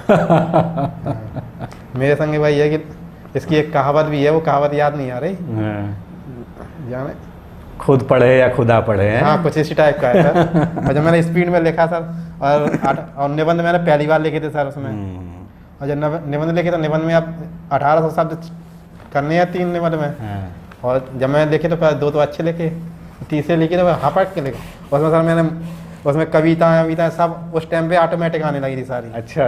कई अच्छे श्लोक कविताएं सब आने लगी, और जबकि मुझे कुछ नहीं आता। तुरंत आपके ऊपर ईश्वरी कृपा उतरी है। जो आंसू कभी नहीं होते जो देख के तुरंत ही कविता कर ले, उस टाइप का गुण हो गया उसी टाइम के बाद। उसके बाद और उसके पहले कुछ नहीं हुआ मेरे साथ। ईश्वरी कृपा आपके ऊपर आ गई। मैंने हर निबंध में सर, एक को मैंने कहानी से चालू किया था, एक को मैंने जो रिपोर्ट होती है रिपोर्ट से चालू किया था, एक को मैंने एक श्लोक टैगलाइन नहीं होती उससे चालू किया था। अच्छा। ये सब जब मैंने एस कुमार के चैनल देखा, उन्होंने बताया कि ऐसे चालू करो तो कुछ अलग ही होगा। अच्छा। तो मैंने इसी टाइप का किया, तो हो सकता है कि उसमें अच्छे नंबर आ गए हों। और लास्ट में जब मैंने ख़त्म भी किया तो एक कविता करके ख़त्म किया था। अच्छा। लास्ट वाला हो सकता है एग्जामिनर इन्हीं सब चीज़ों से ज़्यादा प्रभावित हो गया। मैंने हर प्रकार के जो मुहावरे थे, मुहावरे में जो प्रयोग करना होता है उसमें भी मैंने 5 प्रकार के अलग अलग एंगल लिए थे। पहले मुहावरे में हिस्ट्री वाला डाला था, दूसरे में अंतर्राष्ट्रीय वाला डाला था, और तीसरे में सर राज्य स्तर का डाला था। एक जो मैंने डाल दिया था पर्यावरण संरक्षण वाला, क्योंकि पर्यावरण से रिलेटेड कुछ हो। सब मतलब अलग अलग एंगल डाले थे मैंने सब। हो सकता है इसमें सर अर्थ गलत हो गए हों या जो भी हुआ हो, उसमें से प्रशासनिक शब्दावली के जो मुहावरे का जो वाक्य प्रयोग के हिसाब से उन्होंने कुछ कर लिया हो कि ये वाक्य प्रयोग तो अच्छा किया है, और उसका अर्थ था जो भी हो, वो ऐसे मैंने किया था। अच्छा, करंट अफेयर्स कैसे पढ़ते थे आप जो है? करंट अफेयर के लिए सर कोई जाते हैं, कई ऐप हैं जैसे स्टडी, एक तो उस टाइम पे जब एग्जाम होते ना, कई चैनल सर जो है अपने चलाने लगते। हाँ। 10 50 वही हम हल कर लेते थे। मेरी आदत थी जब ट्रेन में जा रहा था वही हल करते चले गए। अच्छा, हमारे चैनल से आपने क्या क्या पढ़ा जो है? मैंने आपके चैनल से सर जो आपने पढ़ाए थे, जो निबंध आपने एक आध बताए थे सर। हाँ, यूपी पढ़ाते थे, यूपी करंट अफेयर्स वगैरह। यूपी करंट अफेयर का मैंने वैसे ध्यान नहीं दिया सर। और जो विलोम शब्द वगैरह थे, वो हिंदी का पूरा कोर्स है वहाँ पर। हाँ, तो हिंदी वाला मैंने पढ़ा था सर। अच्छा। हिंदी वाला आपसे भी पढ़ा और कई चैनलों से पढ़ा मैंने। आपने मतलब आपने खुद ही कहा कि आपकी पढ़ाई खिचड़ी है। मैंने यूट्यूब मेरा खिचड़ी रहा सर पूरा। सबका मैंने लिया जो मुझे अच्छा लगा। नहीं, बहुत अच्छी। और मैं आपको बताऊँ, मेरे हिंदी में अच्छे नंबर भी नहीं आए थे। कोई क्या आपका है कि आपकी अगर हिंदी पढ़ ले तो 55+ आने चाहिए, तो मैं आपको बता दूं मेरे 50 या 48 के आसपास सही होंगे नेगेटिव मार्किंग। अच्छा। और जबकि इसमें एक एच होता है कि अगर आपके 55+ हो जाए तो आप मतलब सिलेक्शन पक्का हो जाता है। ये तो मैं भी हमेशा रिकमेंड करता रहता हूँ जो है कि 55+ अगर जिसका है तो उसका प्रीलिम मतलब ऑब्जेक्टिव वाला पेपर कभी फंसेगा नहीं, निकलता ही रहेगा जो है। अब उसमें सर होता ही है, देखिए आप 50 जैसे सही हो गए, 80 यहाँ कर लीजिए, 130 तो वैसे ही निकल गए आप। तो जब सिलेक्शन की खबर मिली तो उस टाइम पे सर मेरे पास रोल नंबर भी नहीं था। अच्छा, तो माता जी का और परिवार में क्या रिएक्शन रहा जो है? तो ऐसा रहा कि जगह आई, सबसे पहले अपना मैंने नाम सर्च किया, नाम मिल गया। अब आई रोल नंबर की बारी। अब रोल नंबर सर्च करना ढूंढा, जहाँ रखे थे पेपर देखे, मिला। उस टाइम पे तो मैं सारा पसीना हो गया था। अच्छा। पूरा कांपने लगा था कि नाम तो आ गया कम से कम। और जब उसको देखा, लेकिन 100% विश्वास नहीं था बिना रोल नंबर देखे। रोल नंबर देखे जब मैंने उसको देखा तो सर उसमें रोल नंबर भी सही आ गया। उस टाइम पे सर्दी थी 20 जनवरी डेट थी, तो जनवरी में सर्दी तो होती ही है सर। मैं पसीना पसीना हो गया था, मेरे हाथ भी काम नहीं कर रहे थे, कांप रहे थे। और मेरी पत्नी बगल में बैठी हुई थी, वे रोमांचित हो गई। मैंने 4-5 बार देखा, और सबसे पहले मैं जाके अपना संकल्प पूरा किया, मम्मी के पैर पड़े कि बताया कि ठीक है अब मेरा हो गया जैसे करके। और फिर उसके बाद मेरे छोटे भाई का फ़ोन आया, अच्छा, कि सिलेक्शन हो गया। तो आपके जहाँ आप रहते हैं, आपके क्षेत्र में लोग जानते हैं कि आप अधिकारी बन गए हैं? सर ऐसा तो कोई नहीं जानता सर। कोई नहीं जानता? हमारे यहाँ का सब पिछड़ा इलाका है सर, कोई नहीं जानता। तो आपने बताया होगा, समझाने की कोशिश किया होगा कि आप अब सचिवालय में बैठेंगे? अब हमारा सर जो कुल परिवार है, जो हमारा कुल है या परिवार का है, तो केवल उसमें हम दूसरे नंबर के आदमी हैं। पहले हमारे यहाँ की सुश्री भारती अनुरागी हैं, जो सहायक अध्यापक बनी 2020 में। उसके बाद हम हैं 2021 में जो आरओ बन रहे हैं। और मैं अपने कुल का पहला मतलब आदमी हूँ कि जो अधिकारी बन रहा है। अभी तक हमारी पूरी फैमिली में जो भी हमारा कुल या परिवार है, कोई अधिकारी नहीं हुआ। अच्छा। और जो सरकारी जॉब है, जो पहली उस हमारी जो बहन है भारती अनुरागी, उसकी लगी थी, दूसरे नंबर में हमें। अब मुझे बहुत खुशी होगी कि अगर हमारे जो परिवार के हों, जो भी सुन रहे हों, अगर उस प्रशासनिक जो तैयारी करें और जहाँ भी उनको मार्गदर्शन की ज़रूरत हो, हमसे या सर से लेते रहें। तो अगर आप नियमित और टारगेट बेस्ड तैयारी करेंगे तो आपका सिलेक्शन निश्चय ही पक्का होगा। पहले मैं शुरू में सर बहुत सारे फार्म डालता था, फार्म डालने के बाद भूल जाता था। जब एडमिट कार्ड आया तो चला जाता था पेपर देने, तो उस टाइम में भीड़ का हिस्सा होता था। 2018 के बाद मैंने टारगेट बनाया UPPCS UPSC, इसके अलावा कोई एग्जाम नहीं देना। मेरी कुछ कमजोरियाँ रही, मेरी मैथ मजबूत नहीं थी सर, इंग्लिश मजबूत नहीं थी। फिर मैंने अपनी कमजोरियों को ही अपनी ताकत बनाई। मैं ऐसे एग्ज़ाम का सिलेक्शन चयन किया जिसमें ये कम आए। तो एक UPPCS और UPSC इनमें कम आता। रीजनिंग थोड़ी सी अच्छी थी सर, तो इसमें मैथ कम आती है, तो इसमें हो गया था। मैथ आ तो जाती है, लेकिन इतनी नहीं आती कि सारे अगर 50 क्वेश्चन है तो 50 ही सही हो जाए, या 40 क्वेश्चन सही हो जाए, इस टाइप की नहीं आते। कर तो लेते सर। अच्छा, अगर देखा जाए तो एक एवरेज आप कितना घंटा पढ़ लेते होंगे दिन में? जो मेरी सर आदत थी, मेरी आदत एक स्टडी, वो बी सर का चैनल है स्टडी लवर करके, तो उनका वो द हिंदू पढ़ाते थे सुबह 4 बजे। सबको मोटिवेट करते थे 4 बजे जागो, सुनो। तो मेरी भी आदत पड़ गई 4 बजे जागने की। लाइक करो, तुम 2 घंटे आगे हो जाओगे सबसे। सभी लोग सो रहे हैं, तुम काम करोगे, पढ़ोगे, तो कम से कम 2 घंटे एक्स्ट्रा तो काम कर लिया, है ना, पढ़ाई कर ली। तो मेरे पास देखिए ऑफिस में टाइम होता नहीं था, 10 से 5 तो वहाँ चले गए। इससे पहले फिर मेरी आदत पड़ गई 3 बजे उठने की। 3 बजे सुबह? 3 बजे सुबह उठता था। और विजन की मेरी मैगजीन पढ़ता हूँ मैं, तो उसको मैं पूरी कंप्लीट कर देता था।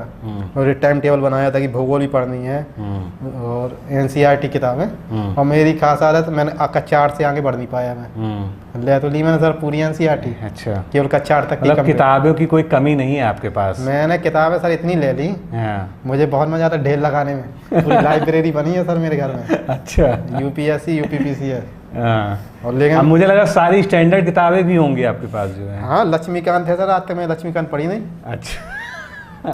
रिजल्ट ही बता रहा। लूसेंट है, लूसेंट नहीं पढ़ी मैंने। सब यूट्यूब से देखते रहे किताबें। लेकिन अब मैं जो भी मुझे सुन रहा है, मैं उसको यही कहना चाहता हूँ कि पहले आप एक किताब लें, जब वो एक किताब कंप्लीट हो जाए फिर उसके बाद दूसरी लें, उसको आपके बेनिफिट मिलेगा। वो अपडेटेड वर्जन में मिलती रहेगी किताब। मान लो एक पढ़ी, 2-3 किताब पढ़ने में आपको 1 साल निकल गया। पूर्वालोकन ही है, हर साल बदल जाती है। हाँ, वो ऐड हो जाता। हाँ, तो आपने जब ली होगी 8 एक साथ ले ली? मैंने ले ली सर। पैसा तो गया सर, पढ़ भी नहीं पाया, पूरी रखी है अभी। और मेरी सर एक आदत है, जैसे रक्षाबंधन में सिस्टर लोग राखी बांधती हैं, तो उनको मैं पैसा नहीं देता। उनको मैं कुछ ऐसी चीज़ देता हूँ पढ़ने लिखने के लिए कि वो उसको मोटिवेट होकर पढ़ने लगे। अभी मेरी सिस्टर आई थी, मैंने उसको पूरी किताबें NCERT की दिला दी थी कि कम से कम जाके घर जाके अपने पढ़े। मेरा सर एक शुरू ही से यही रहा है कि कम से कम कोई भी हो अपने पैर खड़े हो जाए, खास तौर से महिलाएं पढ़ी लिखी होंगी, किसी के ऊपर बोझ न बने, अपने ऊपर अपने पैरों में खड़ी रहे, उनको आर्थिक स्वतंत्रता मिल जाए सर। चलिए, बहुत अच्छी सोच है आपकी जो है, और आपके साथ बातचीत करके भी बहुत अच्छा लगा जो है। और सर हमारी जो पढ़ाई रही ना सर, जब हम कक्षा 5 में पढ़ते थे, तो हमारे यहाँ का स्कूल ऐसा होता था कि सर तो आ गए पढ़ा रहे हैं, हम लोग इमली से इमली टूरने चले जाते थे। हाँ हाँ, प्राइमरी स्कूल में आप पढ़े होंगे जो वही है। वही सर, शुरू से लेकर तक हमारी यही पढ़ाई रही सर। पढ़ने में हमारा एकेडमिक करियर तो फ्लॉप ही रहा। कोई कहा कि कहीं मेरिट से होना हो तो मेरिट से हमारा कहीं ना होगा सर। हमारे पास क्षमता थी कि हम निकालेंगे तो ऐसे ही निकालेंगे, जहाँ 3rd डिवीज़न वाले भी टॉप करते हों।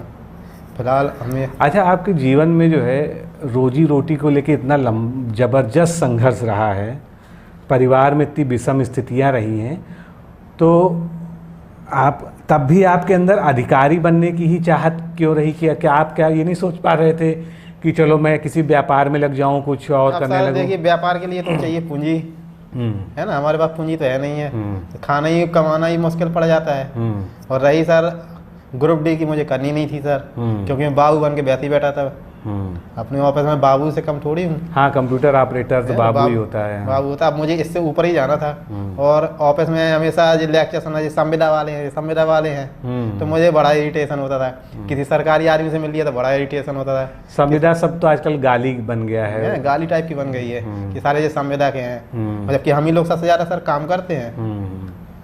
अच्छा, जितना काम कराओ सबसे ज़्यादा काम हम ही लोग करते हैं। और किसी सरकारी आदमी से मिलने जाते तो लगता था कि यार हमें ऐसी कौन सी कमी रहेगी कि हम नहीं बन पा रहे। बिल्कुल है, तो फिर हम उन्हीं जो हमारी कमियां होती थी उन्हीं से मोटिवेट होते थे।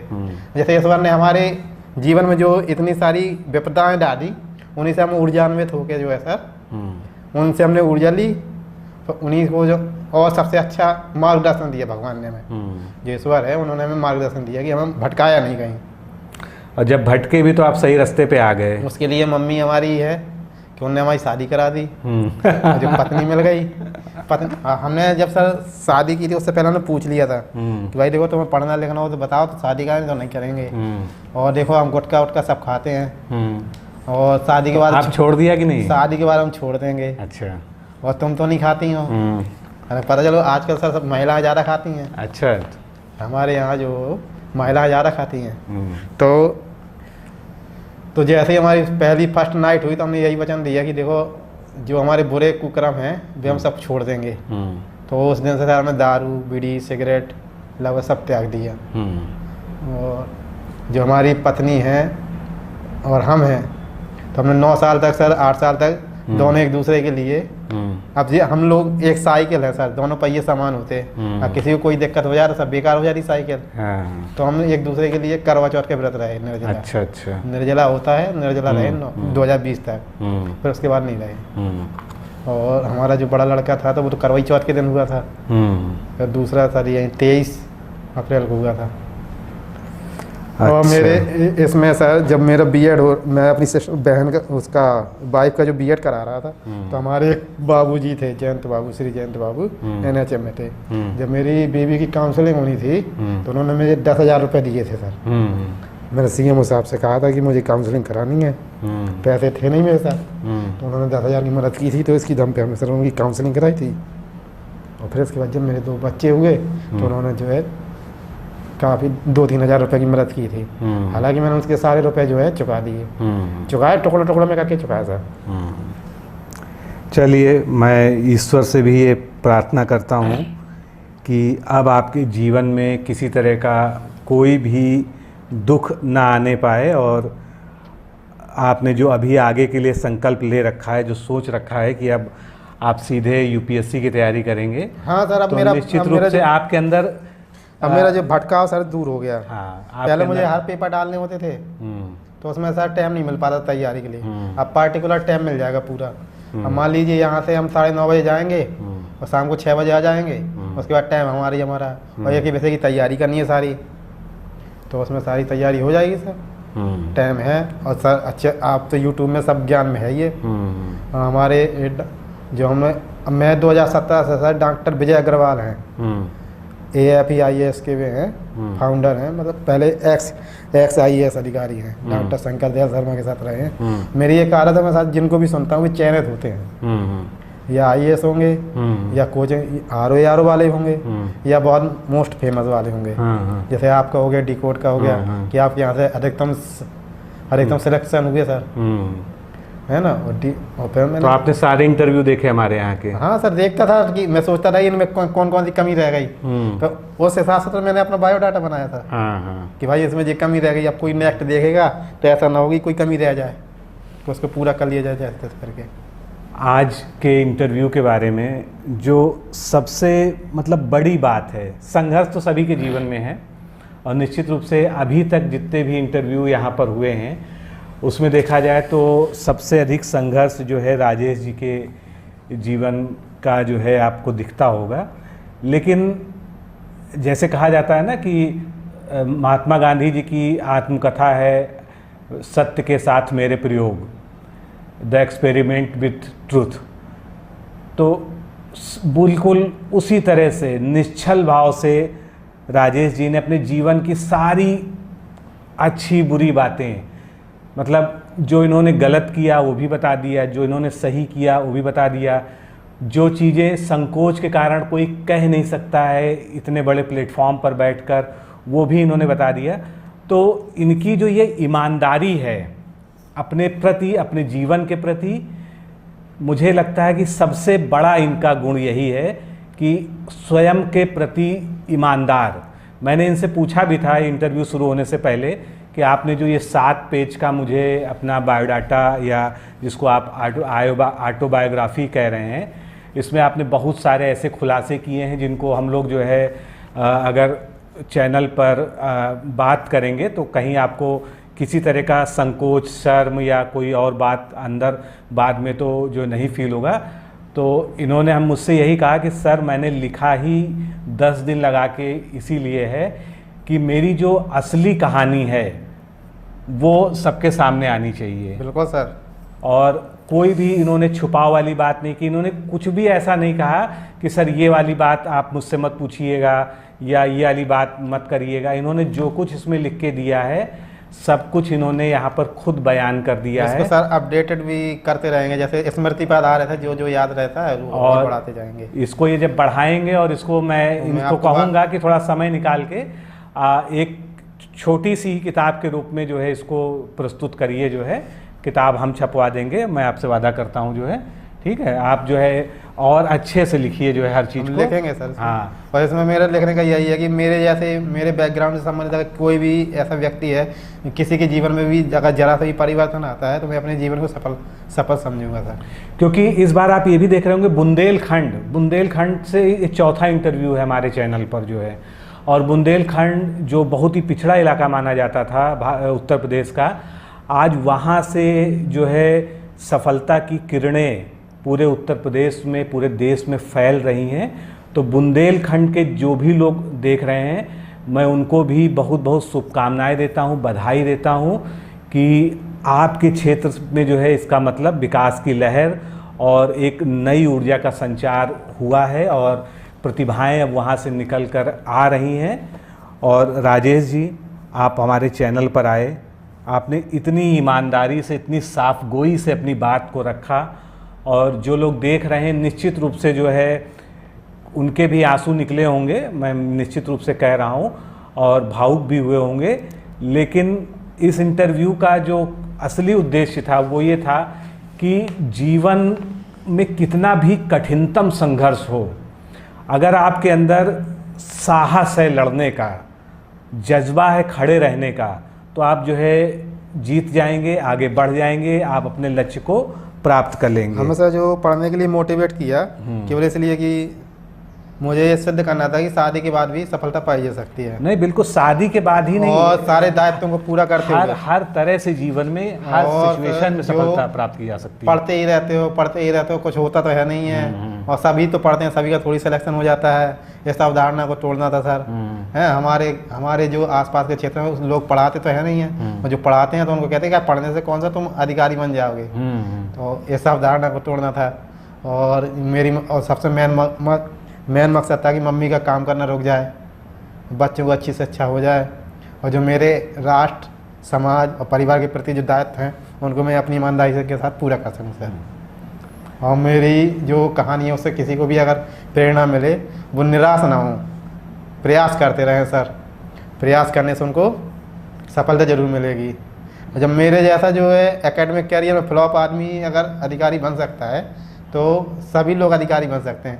बस ज़रूरत है कि लगन के साथ मेहनत करते रहें, अपना नियम बनाए रखें सर पढ़ने का, उसको बीच में डिसमोटिवेट ना हो। मुझे तो सर पढ़ना अच्छा लगने लगा था, मैं तो सीधे ऑफिस से आता था घर और घर से सीधे किताब ही पकड़ता था। जो सब लोग देखते थे तो मेरी वाइफ से कहते थे तुम आदमी पढ़ते ही रहता है, तुम्हारे लिए कम टाइम निकालेगा। मैंने कहा ठीक है, तो भाई क्या करें, हमारे पास सर कोई काम ही नहीं था, ऑफिस से आए सीधे पढ़े। मैं सर 5 साल हो गया अपने मोहल्ले में नहीं घूमा था। जो मोहल्ले में होते घूमने के लिए निकल जाते, तो मैं बैठना बंद हो गया मेरा, इतना पढ़ा मैंने। चलिए, अब आपने पहली सफलता, और मतलब पहली सफलता क्या, एक बहुत बड़ी सफलता पहली सफलता के रूप में प्राप्त कर ली है, और आपका आगे का जो मार्ग है वो अब अवरुद्ध नहीं रहा, अब रास्ता खुल गया है। अब आपके सामने आर्थिक विषमताएं ख़त्म हो जाएंगी, और अब आप जैसा चाह रहे हैं यूपीएससी निकालना जो है, उसके लिए आपके पास सारी सुविधाएं होंगी और सारे साधन होंगे। तो मैं डिकोड एग्ज़ाम के पूरे टीम की तरफ से, जितने भी हमारे जो है देखने वाले और हमारे छात्र हैं, एक सेकंड सर, जो मोटिवेशन होता है ना, जो होता है कि आपने जैसे बच्चे पैदा कर लिए सर, अब बच्चे पैदा तो कर लिए, अब उनकी अच्छी शिक्षा की चिंता तो रहती है सर। मुझे यही रहता था कि बच्चे तो हमने पैदा कर लिए, मैंने तो अपनी बीवी से कहा था सर एक ही बच्चा कर लो, 2 ना करो, अभी अच्छी तरह पढ़ाई लिखाई करा देंगे। हाँ, तो अब जैसे 2 हो गए सर, अब मुझे वो लगता है कि हमने अच्छे से काहे नहीं पढ़ा, है ना, जो मेरे साथ होगा मेरे बच्चों के साथ ना हो। उन्होंने कहा अच्छी शिक्षा दीक्षा तो दे पाए सर। सभी माँ बाप चाहते हैं कि अच्छी शिक्षा दीक्षा मिल जाए। जो मेरे पिताजी थे कक्षा 5 पास थे सर, लेकिन वो मुझे बिल्कुल टाइम ही नहीं दे पाते थे हमारे परिवार को। जैसे अब मम्मी तो पढ़ी लिखी थी नहीं, अब जैसे पढ़ाई लिखाई तो होती रही सर, टूटी फूटी पढ़ाई हुई है, कोई मार्गदर्शक था नहीं हमारे घर में, हमारे घर में हमारे परिवार में नहीं था। नहीं, अब आप जो है घर के भी मार्गदर्शक बनेंगे और समाज के लिए भी प्रेरणा और मार्गदर्शन का स्रोत बनेंगे जो है। और सभी की तरफ से, डिकोड एग्ज़ाम की पूरी टीम की तरफ से और जितने भी लोग देख रहे हैं सभी की तरफ से आपको पहली चीज़ तो आपकी ईमानदारी को जो है सलाम है जो है, और उसके अलावा ईश्वर से मैं प्रार्थना करता हूँ सच्चे मन से कि आप अपने जीवन में अभी जितना ऊंचाई तक जा सकते हैं आप जाइए, प्रयास करिए। हम सबकी शुभकामनाएं आपके साथ हैं। आप समय निकालकर इतनी दूर से महोबा से चलकर यहाँ हमारे पास आए, इसके लिए भी आपका बहुत बहुत आभार। और मेरा सर एक विश्वास है कि देखिए झूठ नहीं बोलना चाहिए, जो है ईमानदारी से कह लो। एक मतलब झूठ बोलने में, अगर एक झूठ बोलो उसके पीछे सैकड़ों झूठ बोलने पड़ते सर, एक झूठ छिपाने के लिए। मेरा यही रहा कि मैं झूठ नहीं बोलता था, जो है खड़ी बात कहता हूँ सबसे। मेरी एक आदत है जो कहना है मुँह में कह देता, चाहे किसी को अच्छा लगे चाहे बुरा लगे।